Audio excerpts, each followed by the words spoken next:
નમસ્કાર મિત્રો, આજે આપણે વાત કરશું બહારવટું શીખવા આવ્યો વાત્રક નદીના સરાને કાંઠે કાંઠે ચાલ્યો જતો એ રસ્તો આડે દિવસે પણ રાતના ગામતરા માટે બીકાળો ગણાયો. ઉજળિયાત વરણનું ડાહ્યું માણસે કેડે રાત વરસ નીકળવાની મૂર્ખાઈ કરે નહીં. બરાબર 22 વર્ષ પૂર્વેની એક અંધારી રાતે કેડો વિશેષ બિહામણો બન્યો હતો. એક બાબર દેવાની, બીજી નામદરિયાની અને ત્રીજી ડાહ્યાભાઈ ફોજદારની એવી 3 લૂંટારૂ ટોળીઓ વાત્રકના અને મહી કાંઠાના ખૂંદી રહી હતી. ડાહ્યો બારવટીયો પોતાને ડાયો ભાઈ ફોજદાર કહેવરાવતો.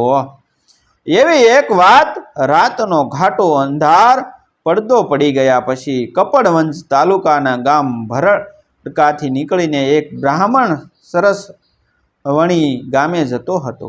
પગપાળો, પગરખા વિનાનો, એક પોતડી ભર અને એક ટોપી ભર, ઉંમર હશે 40. ગામ આમ તો એને વહાણું વાયાથી તે રાતે સુવા વેળા થતાં લાગી મુસાફરી કરવાની રોજિંદી ટેવ હતી. એટલે રોજ માર્ગે વળતા ખેડૂત લોકોની પાયલગણી અને પ્રેમભરીની વાણી પોતાને પરિચિત હતી. પણ સીમમાંથી ભરકડા ગામ ભણી પાછા વળતા લોકોનું આ રાતનું વર્તન કંઈક વિચિત્ર હતું. કદી ન દીઠેલી તેવી કંઈક આકળ વિકળતા ભરી ઉતાવળા એ રાતે મર્દો ઓરતો તમામના પગમાં આવી હતી. આડે દાડે તો મધ્યાહનના ધકતા ધોમ ટાણે જો આ મારા સામા મળે તો પોતા માયલા એકાદ જણની પાઘડી ભોંય પર બિસાવીને તે પર એમને ઉખાડી એના સરોની રજ લેનારા, નિરાતે વાતોના ટોકા કરનારા લોકો આજ રાતે કંઈક વિશેષ ઉતાવળમાં કેમ હશે? પાછા વળો ને એવું કહેવામાં પણ કેમ પોતાના સ્વરને તેઓ ધીરો પાડી દેતા હશે? એમના એ બોલમાં ચિંતાપણાની સાથે પાછું કંઈક દબાઈ જવાય જેવું અને ગળું રૂંધાઈ જવા જેવું કેમ હશે? એવો પ્રશ્ન મુસાફરના મનમાં આસો આવ્યો તો ખરો, પણ આવ્યો ભેળો તરત પસાર થઈ ગયો. હોય એમ ખેડૂતો છે, ઘેર પહોંચાવાની એને ઉતાવળ હશે અને હું એકવાર ઉપડ્યો છું તે પાછો ન વળું. એ તો એમને સર્વેને જાણીતી વાત છે. પછી તો લોકો મળતા બંધ પડ્યા. સીમ છેક ઉજળ બની ગઈ અને આથમણી વહેતી ઊંડી વાત્રકના સરા તેમજ બીજી તરફ ખેતરા એ બેયની વચ્ચે ચાલી જતી રસ્તાની નાળ વધુને વધુ ઊંડી થતી ગયો. અંધારું એટલું ઘાટું બન્યું કે મુસાફરને પોતાનો હાથ પણ કળાતો બંધ પડ્યો. એકાએક એની છાતી ઉપર કશોક સ્પર્શ થયો. કોઈ જીવતા માણસના હાથ એને પાછો ધકેલતા જણાયા અને એણે પૂછ્યું, કોણ છો એલ્યા? પાછા વરો. સામો ફક્ત એટલો જવાબ આવ્યો કે કાનમાં કહેતો હોય તેવો ધીરો અને ભર્યો અવાજ. કોણ? પૂંજો. મુસાફરે પોતાના પ્રત્યેક પશુનો અવાજ પીસનાર માલધારીની રીતે એ દબાઈ ગયેલા સ્વરને પકડી દીધો. હા, ચાલો આજે પાછા મુસાફરની છાતીને પાછી ધકેલનારને પોતાના સ્વરને વિશેષ ધીરો પાડ્યો. પણ મુસાફરે તો પોતાના કાયમના એકધારા ઝીણા અવાજને વધુ હળવો પાડવાની જરૂર જોયા વિના પૂછ્યું, પણ શું છે એલ્યા? અગર નકામા લોકોએ છે મહારાજ. કોણ? બહારવટિયા. હા, નામદરિયો. ફિકર નહીં પૂજા, હું એમની શોધમાં છું. બ્રાહ્મણના મોંમાંથી ટપ દેતો એ બોલ નીકળી પડ્યો. હું એમની શોધમાં છું પૂજા? મારે એમને મળવું છે. બોલો ના બાપુજી. હેતબાઈ ગયેલા પૂંજાએ અંધારે જીભ ઉપાડી. એ લોકો તમારી ઇજ્જત લેશે. મારી ઇજ્જત? પૂંજા, મારી ઇજ્જત તેઓ ન લઈ શકે તેવી છે. ચાલ, મને તેમનો ભેટો કરાવ. બોલશો ના બાપુજી? હું તમને જવા પણ દઉં નહીં અને સાથે આવું પણ નહીં. એ લોકો તમારા પર કંઈક કરે તો હું તમને બસાવી શકું નહીં, એટલે મારે મરવું પડે. પાછા હિંડો કહું છું એવા એ તમને બાન પકડી રોકી રાખશે. બાન પકડી? આ શબ્દોએ મુસાફરના મગજમાં વીજળીનો ઝબકારો કર્યો. અત્યાર સુધી એને એ ઓસાણ જ નહોતું ગયું. એક જ વિચાર મગજમાં રમતો હતો કે ડાકુઓને ખપ લાગે તેવું કશું પોતાની પાસે નથી. પણ બાન પકડવાની વાતે એને જાગૃત કર્યા. બાન પકડે છે? બાનને છોડાવવા બદલ મોટી રકમો માંગે છે અને મુદતસર એ માંગ્યા મૂલ ન મળે તો આ લૂંટારા બાનને ઠાર મારે છે. જાન ગુમાવવાનો તો શો ડર હોય, પણ એકાએક એને યાદ આવ્યું કે પોતાની કંઈક એવી અમૂલ્ય વસ્તુ છે કે જે ડાકુઓના હાથમાં વેડફી દેવાય નહીં. પોતાના પ્રાણ અત્યારે એના પોતાના નહોતા રહ્યા. પોતાની જિંદગીને એણે એક બીજે ઠેકાણે હોડમાં મૂકી દીધી હતી. ત્યારે નહીં, પણ ત્યારથી 2 જ મહિના પછી એ પ્રાણનો ભોગ બીજે ચડાવવા માટે કોલ દસ્તાવેજ થઈ ચૂક્યા હતા. માથું તો બારડોલીના મેદાનને અર્પણ બની ગયું હતું. અને 1922ની એ સાલ હતી. મહાત્મા ગાંધીએ બ્રિટિશ સરકારને 2 માસની મહેતલ આપી હતી. હિન્દને 2 મહિનામાં જો સરકાર સ્વરાજ નહીં આપે તો ગાંધી બળવો પુકારવાના હતા. ગુજરાત એ બળવાનો પહેલો બલી બનવાનું હતું. દેશવ્યાપી લડતના પહેલા તોરણ બારડોલીને બારણે બાંધવાના હતા અને ત્યાં સરકારની બંદૂકોની ધાણી ફૂટવાની હતી. એ વિશે તો કશો શક નહોતો. એ બંદૂકોની ગોળીઓ ખાવા માટે 2000 ઉમેદવારોએ પોતાના નામ નોંધાવ્યા હતા. તેમાં 2 નામો જરા વધુ લાડીલા હતા. એક મોહનલાલ કામેશ્વર પંડ્યાનું અને બીજું આપણા બ્રાહ્મણ મુસાફરનું. માથું તો ત્યાં જમા થઈ ગયું હતું. તે ઉપરાંત મૃત્યુનો એ મોકો કેટલો મંગળ, કેટલા થનગનાટ કરનારો, કેટલો અપૂર્વ લહાવ લેવાને હિલોળે ચડાવનારો હતો. સપાટા બંધ આ મુસાફરની કલ્પનામાં એક દ્રશ્ય અંકાયું. એ ક્ષણે એક જ બીજું દ્રશ્ય બ્રાહ્મણની નજર સામે ઊભું થયું. 3 જ દિવસ પરની રાતે વાસણા ગામના ચોકમાં બનેલો એ પ્રસંગ હતો. સેંકડો માણસોની ઠઠ હતી. ડાકુઓની રંજાડ વિશેની એ સભા હતી. પોતે લોકોને બહારવટિયાની સામે પ્રાણ પાથરવા હાંકલ્યા હતા. અને તે વખતે મહેમદાવાદ તાલુકાનો એક પાટીદાર ત્યાં પોતાની કથની કહેવા હાજર હતો. એણે કહેલી કથની આ હતી કે બહારવટિયા અમારા ઘર પર આવ્યા. મારે કને 2 જોટાવાળી બંદૂક હતી. તો પણ હું નાઠો પાછળથી સુવડાવવામાં પડેલી મારી બૈરીને તેમજ આંધળી બુઢી માને બહારવટિયા માર મારી ગયા છે. તેઓ મને ખબર પડ્યા છે. ભરી સભામાં આવું વર્ણન કરનાર એ ભેરું પાટીદારને આ બ્રાહ્મણે તે જ વખતે કહ્યું હતું કે વાહ વાહ વાહ, ત્યારે હવે તો તમને મરકી કોગળ્યું કે કુદરતી મોત કદી જ નહીં આવે, ખરું ને? શરમ નથી આવતી કે તમારે કારણે સુવડાવવામાં પડેલી તમારી સ્ત્રીને એને 9 મહિના જેણે ભાર વેઠ્યો તે માને તમે ડાકુઓને હાથે પીટાતી મૂકીને નાસી છૂટ્યા. 2 જોટાળી બંદૂક રાખતા હોવા છતાં એમ કહીને આ લોકોને બહારવટિયાનો મરણાંત સુધીનો સામનો કરવા પડકાર્યા હતા. એટલે આજે જો હું પોતે જ પાછો ફરું તો લોકો શું કહેશે? એ પાટીદાર શું કહેશે? બારડોલીની 2 મહિના પછી આવનારી લડતની વાતો કોણ સમજશે? એ વાતો કોણ સમજશે? એ ઝપાટા બંધ આવેલ એ વિચારોનો નિકાલ પણ એક સપાટે આપણી મૂકી એણે કહ્યું કે પૂંજા, તું શો ના આવે પણ મને બતાવ ક્યાં છે એ લોકો?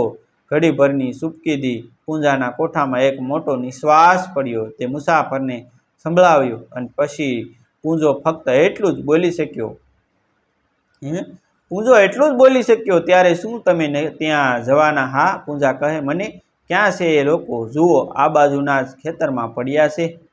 પૂંજાએ ઉગમણી દિશાએ ઊંચી જમીન પરનું ખેતર સિંધાડીને લાસાર અવાજે ઉમેર્યો, પણ જોજો હો બાપુજી, આ મેં તમને કહ્યાની વાત કોઈકને કહેશો નહીં તો બહારવટિયા જાણશે તો એવા એ મને પીંજી નાખશે, એટલે મને પીખી નાખશે. અને પોલીસ જાણશે તો એવા એ અમારું લોહી પીશે. વારું જાતું. તારે અંધારામાં પૂંજો જાણે કે ઓગળી ગયો અને મુસાફર એ કેળાની ઊંડી નાળમાં આગળ વધ્યો. થોડે છેટે જતાં એણે નાળને કાંઠે એક ખેતરમાં ઝાંપલી દીઠી. પોતે ઉપર ચડ્યા. ઝાંપલી પાસે પહોંચતા જ ઝાંપલીની પાછળથી એક આદમી ઊભો થયો. પડસંદ આદમી હતો. હાથમાં બંદૂક પકડી ચૂપચાપ ઊભો થયો.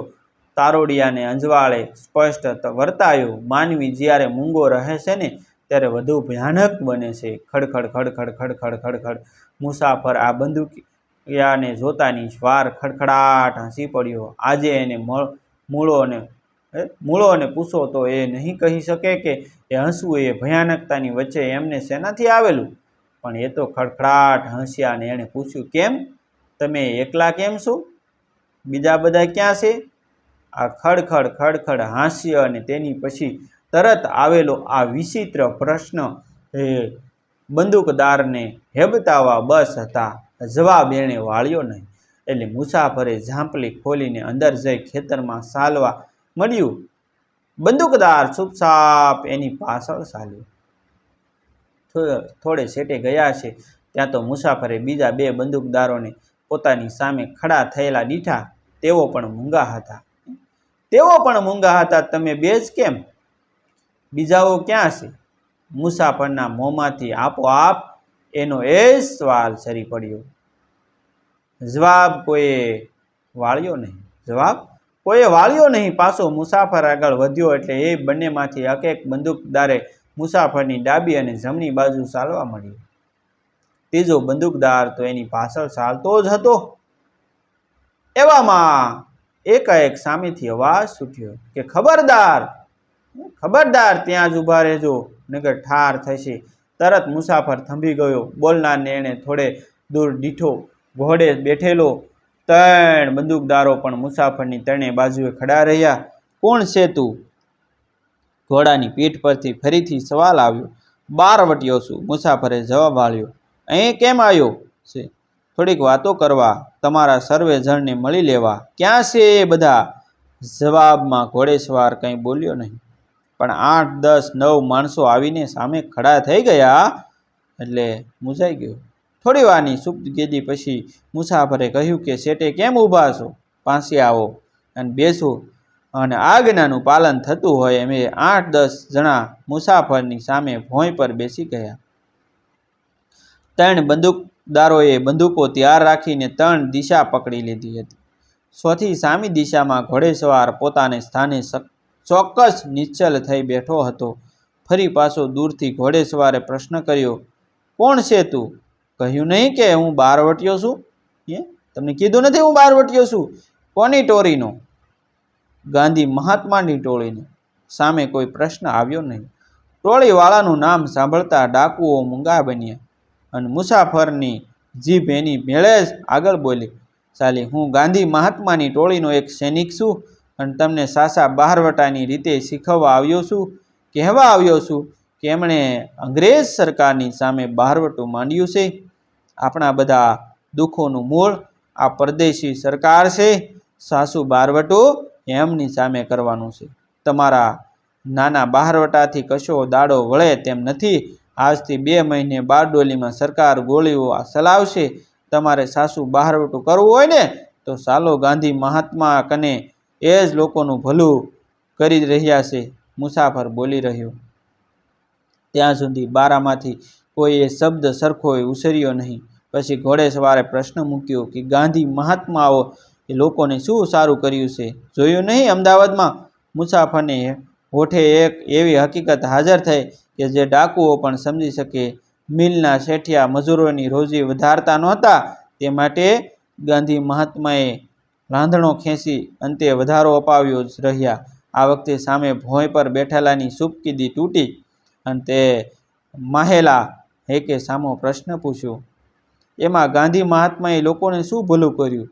વિશેષ બુરું કર્યું. શેઠિયા તો કાપડ પર એટલો ભાવ ચડાવશે, આપણને સર્વને કાપડ વિશેષ મોંઘું મળશે.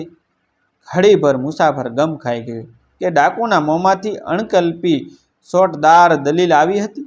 જેવી સોટાદાર એની બંદૂકમાંથી છૂટતી ગોળી હોય છે તેવી. પછી દલીલબાજીમાં પાવરધા પટાપ ખેલાડીને બૌદ્ધિક સફળતા નહીં પણ આ અન્ન અને વસ્ત્ર જેનું સર્વસ્વ છે તેવા લોકસમૂહની અંતરવેદના સમજનારા મુસાફરની જીભે જવાબ આવ્યો કે શેઠિયાના હાથમાં ન પડવું પડે માટે તો ગાંધી મહાત્માએ રેટિયો બતાવ્યો છે. શેને શેઠિયા કાપડ મોંઘું કરે? આપણે રેટિયા કાંતીને પહેરી શકીએ. ગાંધીએ સાધન પકડાવ્યું છે. નહીં રે નહીં મહારાજ, ટોળીઓમાંનો બીજો એક બોલ્યો કે મહારાજ એવો શબ્દ ઉચ્ચારતા તો મુસાફરે જાણી લીધું કે પોતે ઓળખાયેલો છે. નહીં મહારાજ, એમ શું લોકો ગાંધી મહાત્માનો રેટિયો કાંતવાના? એ તો કાચે અમારી બંદૂકો દેખાશે. હે, એ તો કાચે અમારી બંદૂક દેખાશે. ત્યારે તમે ચાલો ગાંધી મહાત્મા કને, હું તમને તેડી જવા આવ્યો છું. એ તમને ઘણી બધી વાતો સમજાવશે. ચાલો, તમને મારામાં વિશ્વાસ ન હોય તો તમારાથી એક જણ ચાલો. જો હું દગો રમું તો તમે બાકી રહેલા મારા પર વેર લેજો.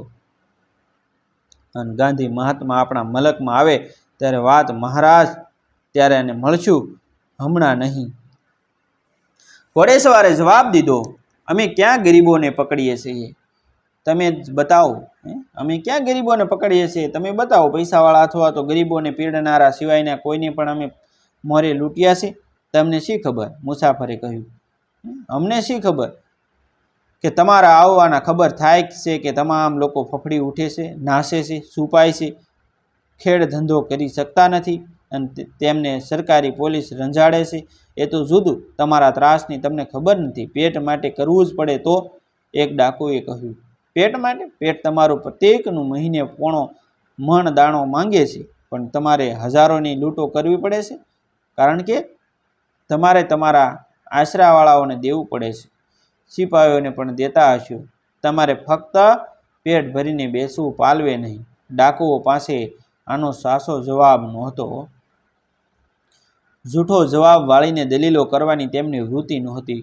તેઓ મૂંગા રહ્યા. થોડી વાર રહીને એક આદમીએ મુસાફરને પૂછ્યું કે અવાજ પરથી એ જુવાન જાણીતો હતો.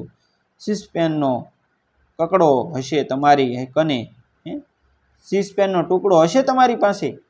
હા, કાગર છે તો આલજો. તમારા ગામના બામણ સોમા મથુર પર અમારે ચીઠી લખવી છે. શું કે ₹500 પોગાડી જાય, નહીતર ઠાર માર્યો જાણે. એ ચીઠી સોમા મથુરને આલી આવજો. અત્યાર સુધીના વાર્તાલાપમાં એક ધારો જે મીઠો અને સુરીલો કોઈ પુલિન વહેવારુના કંઠ સામો ધીરો ચાલ્યો આવતો મુસાફરનો અવાજ આ વખતે સહેજ ઊંચો થયો. એણે કહ્યું, એવી ચીઠીઓ લખવાને માટે મારા સીસપેન કાગળ નથી, અને એવી ચીઠીઓ પહોંચાડવા માટે હું આવ્યો નથી.